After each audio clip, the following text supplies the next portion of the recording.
Stay safe against Corona, COVID-19. Keep safe distance, wash your hand regularly.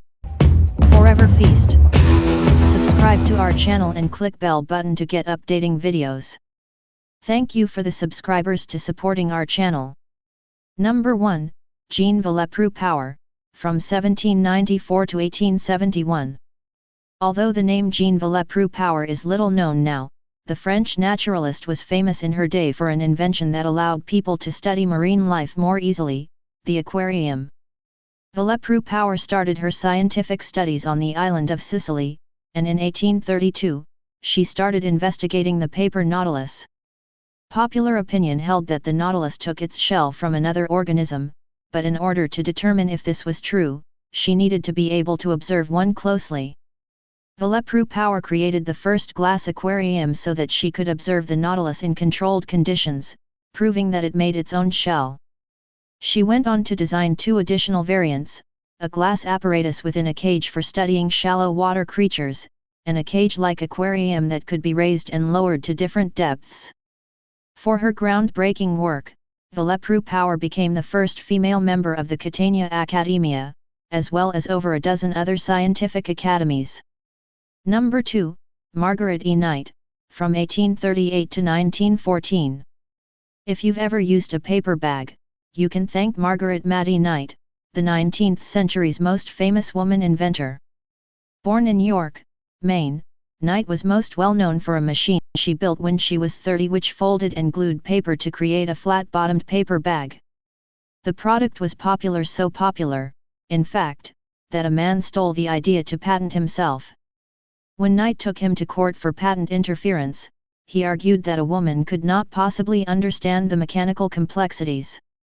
Knight won her case by providing proof that she had designed the machine, earning herself the right to patent her machine. Over the course of her career, Knight invented over 100 different machines and patented 20 of them, including a rotary engine, a shoe-cutting machine, and a window frame with a sash. But if the true test of an invention is its staying power, then Knight's paper bag still used today is proof of her incredible gifts. Number 3, Josephine Cochran, from 1839 to 1913. American inventor Josephine Cochran came up with the idea of a mechanical dishwasher, one that would hold dishes securely in a rack while the pressure of a water sprayer cleaned them after servants chipped heirloom dishes. But when her husband died in 1883, leaving her with substantial debt, making the dishwasher work and become profitable became a necessity. She received her patent in 1886 and began marketing her dishwasher to hotels. You cannot imagine what it was like in those days, for a woman to cross a hotel lobby alone, she told one reporter. I had never been anywhere without my husband or father. The lobby seemed a mile wide. I thought I should faint at every step, but I didn't, and I got an $800 order as my reward. In 1893 her dishwasher was exhibited at the World's Columbian Exposition in Chicago, making it into a household word. Cochran continued selling her dishwasher until shortly before her death, and her legacy lives on. Her company was bought by KitchenAid in 1916, and Cochran is still listed as one of its founders. Number 4, Maria Beasley, from 1847 to 1904. American inventor Maria Beasley made a fortune with one invention and saved lives with another. Little is known about this remarkable woman today, but it is obvious that she was a dedicated entrepreneur.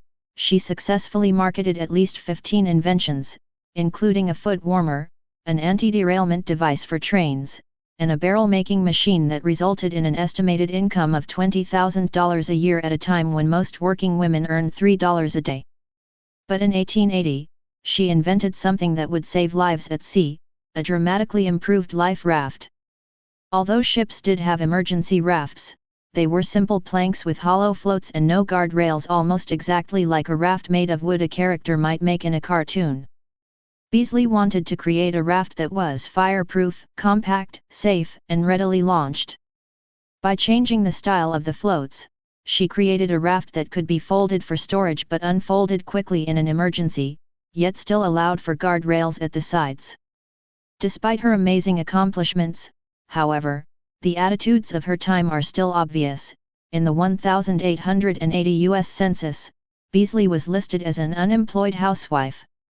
Number 5, Mary Anderson, from 1866 to 1953. Can you imagine driving a car in bad weather without windshield wipers? Until Mary Anderson thought of them, that was the only option. Anderson was already a real estate developer and rancher when she visited New York City in 1902 and rode on a trolley car where the driver had to open the panes of the front window in order to see through falling sleet. As soon as she returned home to Alabama, she set to work conceiving a solution. Her device used a lever inside the vehicle to control a rubber blade on the windshield. Similar devices had been made earlier, but Anderson's was the first effective model. Amazingly, car manufacturers initially didn't see the value in her invention.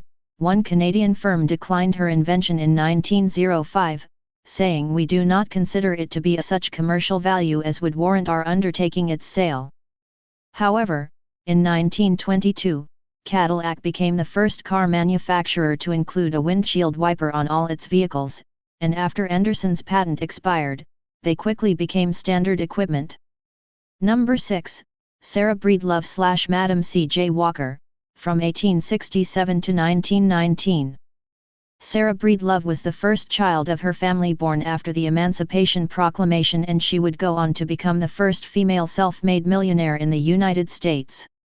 Married and widowed by the age of 20, she was working as a laundress when she realized that she, and many other black women, struggled with hair loss and scalp diseases due to a lack of indoor plumbing and harsh ingredients in hair products. Over several years, she developed her own line of hair care products specifically designed for African American hair, and branded them with her new identity as Madam C.J. Walker. The title was deliberately chosen to evoke Parisian luxury. When her line was ready for sale, she also set up a college to train hair culturists, creating a new employment opportunity for thousands of African American women. As her wealth and influence grew, Madam Walker brought them to bear on social and political issues and made donations to African American schools, orphanages, and retirement homes. Her legacy, thought, is one of perseverance. She famously said, "If I have accomplished anything in life, it is because I have been willing to work hard." Thanks for watching.